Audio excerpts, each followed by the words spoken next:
जिसकी दया से सरस्वती भाव रही उपजा। कार्तिक महात्म का कमल लिखे 8वां अध्याय।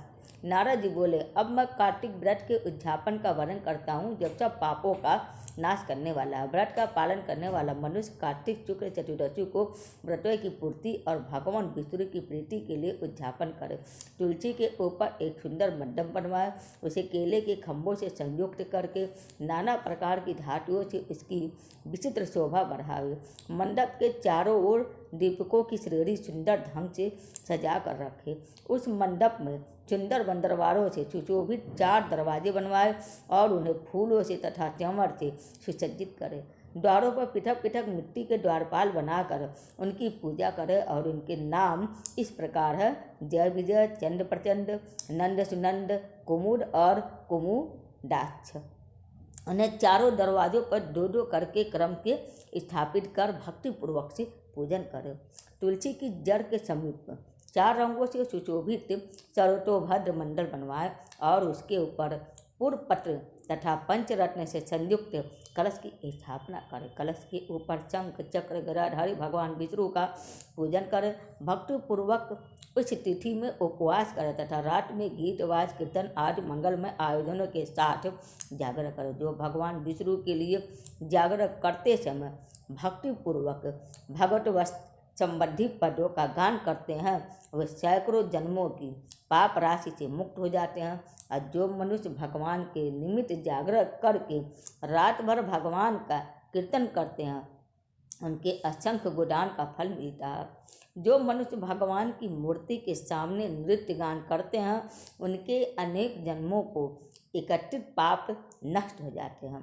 जो भगवान के सम्मुख बैठकर कीर्तन करते हैं और बंसी आदि बजाकर भगवत भक्तों को प्रसन्न करते हैं तथा भक्ति से रात भर जागरण करते हैं, उन्हें करोड़ों तीर्थ करने का फल मिलता है।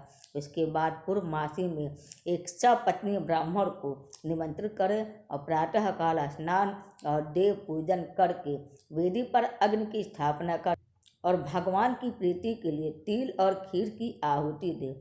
होम की शेष विधि पूरी करके भक्तिपूर्वक ब्राह्मणों का पूजन करें, उन्हें यथाशक्ति दक्षिणा दें।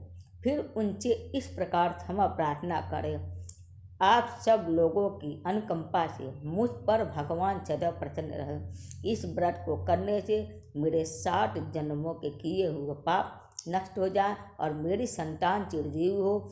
इस पूजा के द्वारा मेरी सभी मनोकामनाएं पूर्ण हो। मेरी मृत्यु के पश्चात मुझे अतिशय दुर्लभ विष्णु लोक की प्राप्ति हो। पूजा की समस्त वस्तुओं के साथ गाय को भी दान में दे गुरु को। उसके पश्चात घर वालों और मित्रों के साथ स्वयं भोजन करें। भगवान द्वादशी तिथि को शयन से उठे हैं और त्रयोदशी को देवताओं से मिले और चतुर्दशी को सबने उनका दर्शन एवं पूजन किया। इसलिए उस तिथि में भगवान की पूजा करनी चाहिए और गुरु की आज्ञा से भगवान विष्णु की सुवर्णमयी प्रतिमा का पूजन करें। इस पूर्णिमा को पुष्कर तीर्थ की यात्रा करना श्रेष्ठ मानी गई है, अच्छा माना गया। कार्तिक माह में इस विधि का पालन करना चाहिए। जो इस प्रकार कार्तिक के व्रत का पालन करते हैं वे धन और पूजनीय हैं, उन्हें उत्तम फल की प्राप्ति होती है। जो भगवान विष्णु की भक्ति में तत्पर हो कार्तिक में व्रत का पालन करते हैं, उनके शरीर में स्थित सभी पाप तत्काल नष्ट हो जाते हैं। जो श्रद्धापूर्वक कार्तिक के उद्यापन का महात्म्य सुनता या सुनाता है, वह भगवान विष्णु का सायुज्य प्राप्त करता है। तो बोले विष्णु भगवान जी की जय। 8वां अध्याय संपूर्ण हुआ। उम्मीद है कि आप सबको मेरा वीडियो पसंद आया होगा। लाइक और सब्सक्राइब ना भूलें।